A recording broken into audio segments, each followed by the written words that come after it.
Hello and welcome to Monster Monday. Today I'm taking a special request from none other than DoD Spec Ops. I will be exploring the Shambling Mound.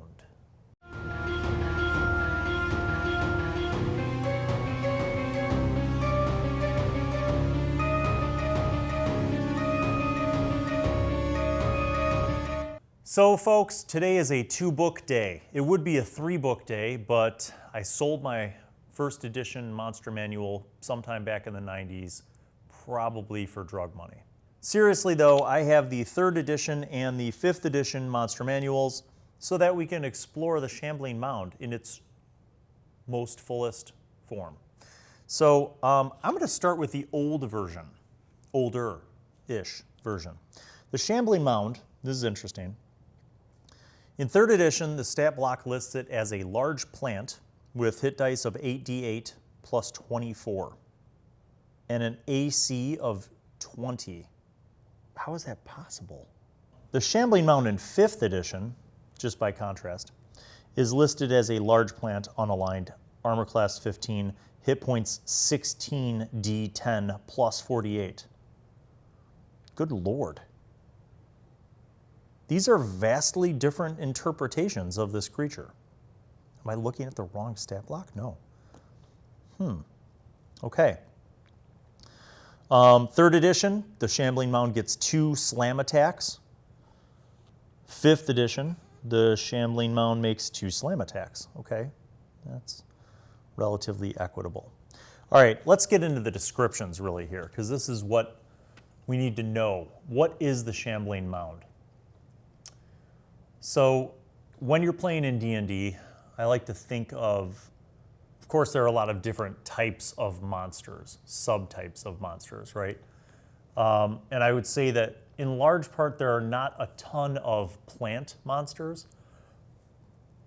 Although, I don't know, I guess when you include all the different fungi and like myconids and oozes and stuff like that, I guess that could sort of expand that number.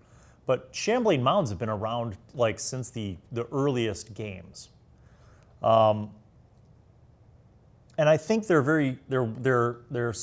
monsters that are very specific to a certain locale.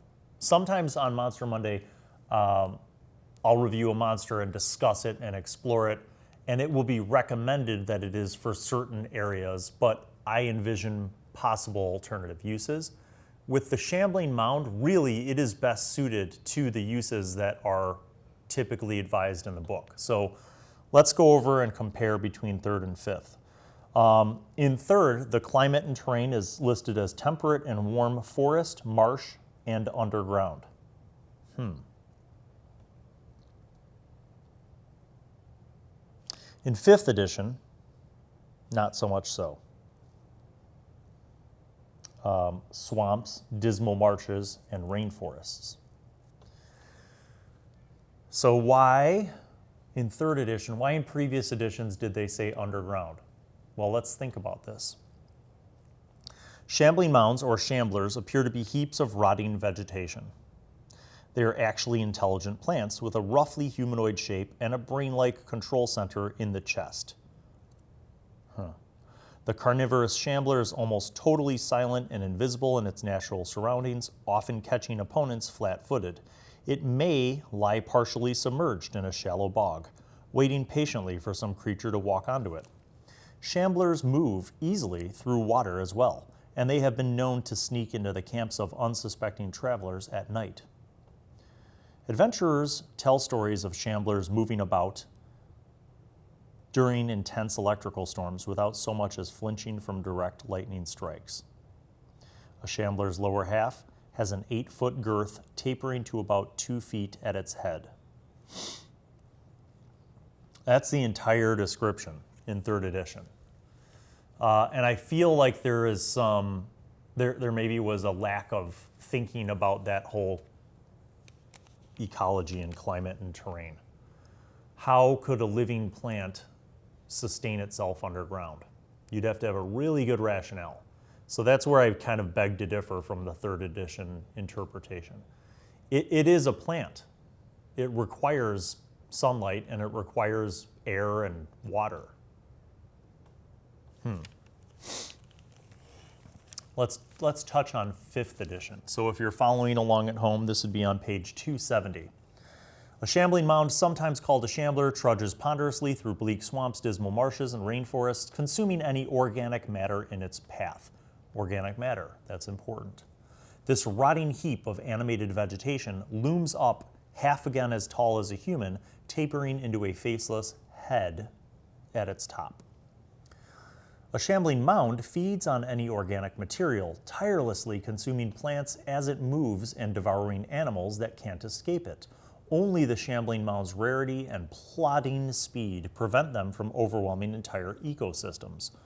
Even so, their presence leaches natural environments of plant and animal life, and an unsettling quiet pervades the swamps and woods haunted by these ever-hungry horrors. We are 2 paragraphs into the 5th edition description, and at no point has it mentioned them living underground. Composed of decaying leaves, vines, roots, and other natural swamp and forest compost, shamblers can blend into their environs. Because they move slowly, they rarely attempt to pursue and catch creatures. Rather, they remain in place, sustaining themselves by absorbing nutrients from their surroundings as they wait for prey to come to them. When a creature passes near or alights upon a shambling mound, the monster comes to life, seizing and absorbing the unwary prey. A shambling mound results from a phenomenon in which lightning or fey magic invigorates an otherwise ordinary swamp plant. As the plant is reborn into its second life, it chokes the life from plants and animals around it, mulching their corpses in a heap around its roots. These roots eventually give up their reliance on the soil, directing the shambling mound to seek out new sources of food. The instinct that drives a shambling mound is its central root system, buried somewhere inside its ponderous form. The rest of a shambler consists of the rotting heap that it simultaneously accumulates and feeds on, which protects the root stem, and animates to smash and smother the life from any creature. The dense mass of a shambling mound's body shrugs off the effects of cold and fire.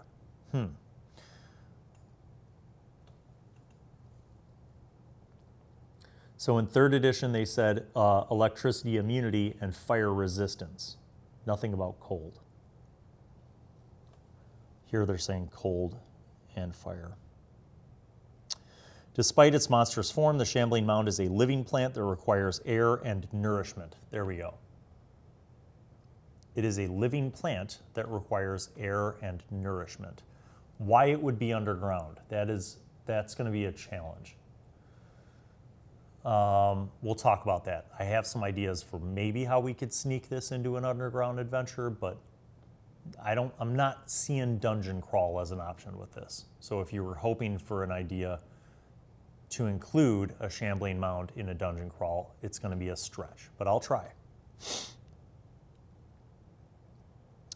Although it doesn't sleep the way an animal does, it can lie dormant for days on end before rising to hunt for food. If a shambling mound faces defeat before an overwhelming foe, the root stem can feign death, collapsing the remains of its mound. If not subsequently killed, the root stem beds down in the shambler's remains to slowly regrow its full body, then once again sets out to consume all it can. In this way, shambling mound infestations long thought destroyed can recur time and again. Okay. The stat block differences are significant. And yes, I know part of it is the differences in the mechanics between 3rd and 5th edition, but I still think this is pretty significant. So a 15 armor class, 16 D10 plus 48 hit points, a movement speed of 20 and a swim speed of 20. Okay, here's where I disagree with all of this. I can't imagine this thing moving at a moving speed of 20. That's only slightly slower than like a halfling or a dwarf. If it were me, if I were running this, I would mod the shambling mound and make it have a maximum land movement speed of 10. It just makes more sense to me. It's not a pursuing creature. It's not a fast-moving creature. I almost feel like it could have even less than a 10 movement speed, but I would cut that movement speed in half. Now the swim speed, I'm okay with, because I could see it, I mean, anything really could move.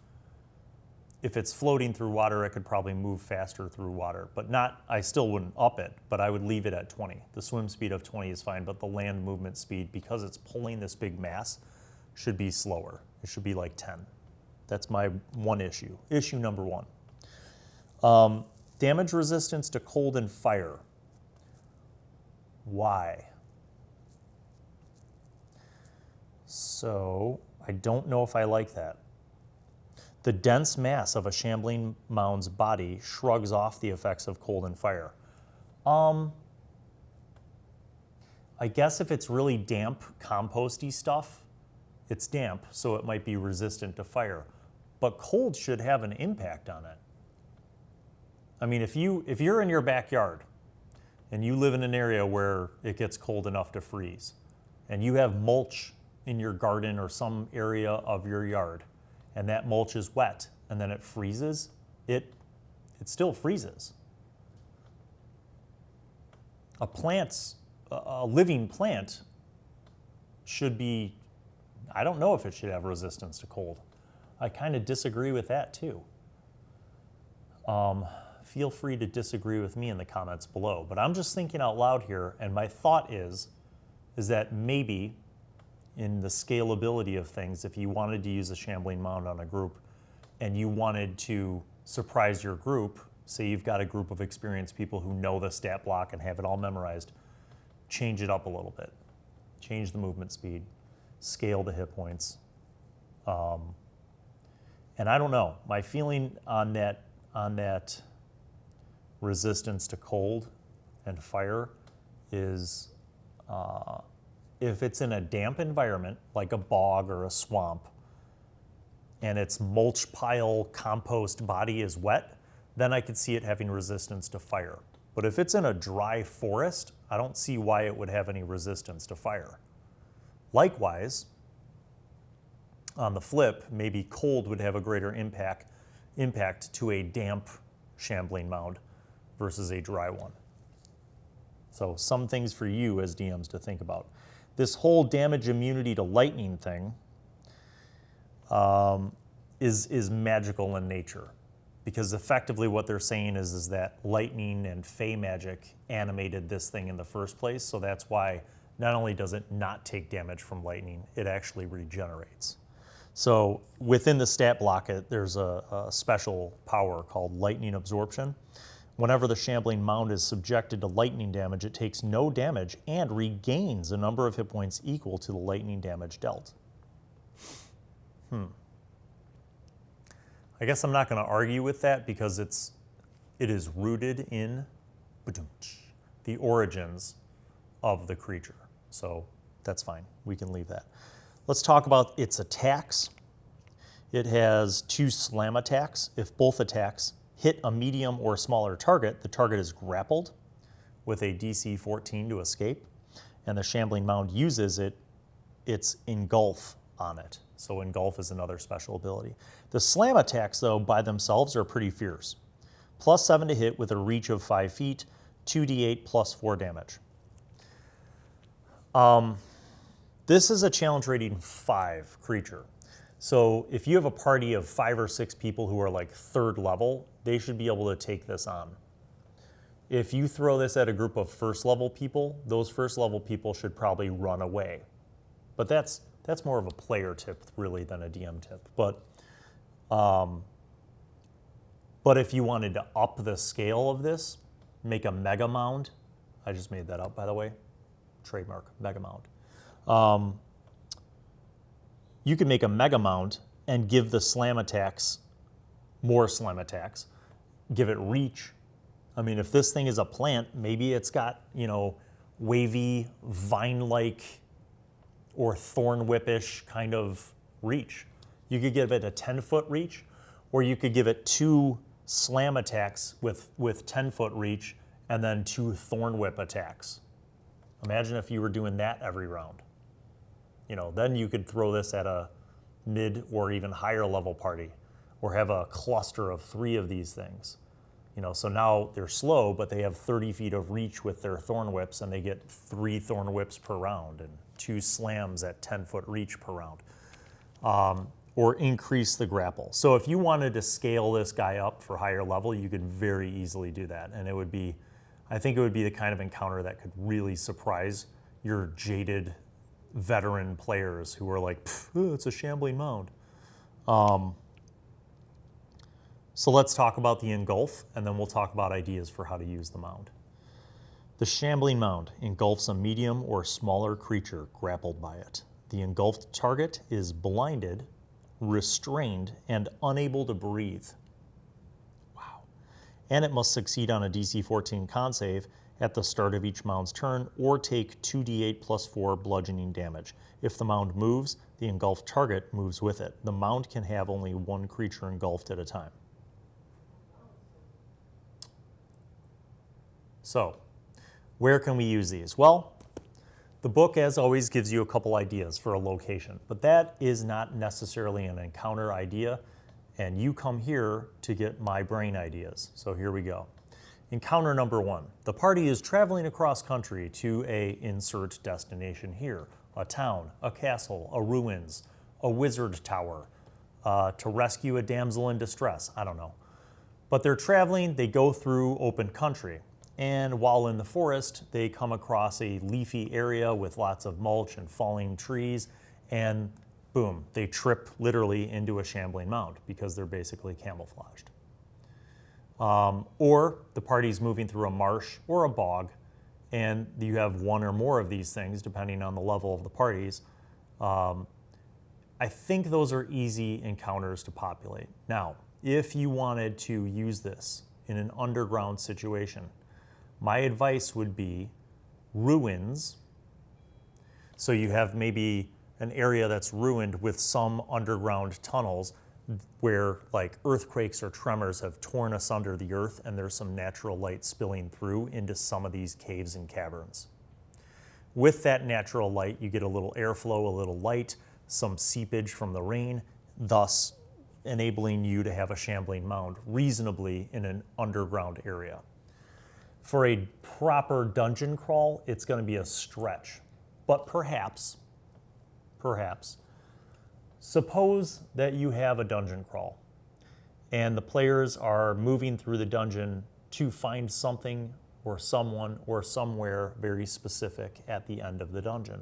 And along the way, whoever crafted this dungeon built in a pit, a big pit, not the kind that you can running jump over, like the kind where you have to climb down into it and cross it and then climb back up. They built in a pit, and there's a crevice, a crack in the ceiling that, you know, basically allows light to come through, just a sliver of light, and rainwater dripping into this pit. And the pit just basically looks like a big compost heap. And in that pit, depending on whatever level this run is, for your dungeon run, you have 1 or more of these creatures. Now, you want to really one-up that game. Maybe it was a wizard who set this pit up. And maybe that wizard also has a device that shoots lightning into the pit periodically to spawn more of these things or to regenerate the ones that are down there. Why? Why would a wizard do that? Because maybe that wizard knows that these Shambling Mounds will be fantastic ways of clearing out people from trying to get over that pit to his special area. And also, to entice you even more as a DM, those random lightning strikes, and they don't have to be full spell power, they could be like half spell power, but you know, the random lightning strikes occur and are activated by motion. So if someone's trying to like outsmart you with the pit, maybe they're high enough level and they're like, oh, I'll just cast the fly spell. Or, oh, I'm one of the races that can fly. Or, oh, I have a flying potion. Okay, whatever you have, the minute you start flying across that pit, it activates a magical motion sensor, you get hit by lightning.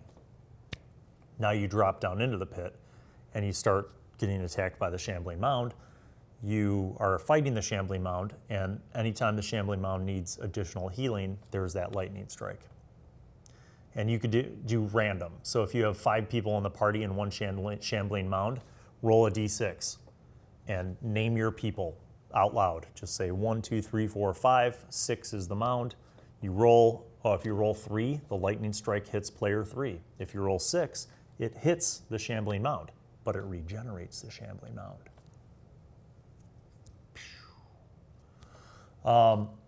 So I told you it might be a stretch to use a Shambling Mound in a dungeon.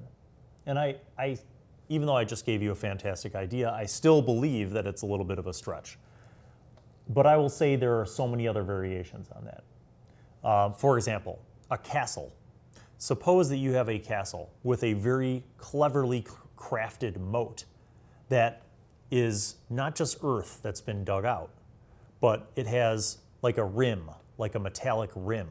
And in that moat are several Shambling Mounds floating around. So they just look like literal piles of floating crap in a moat, right?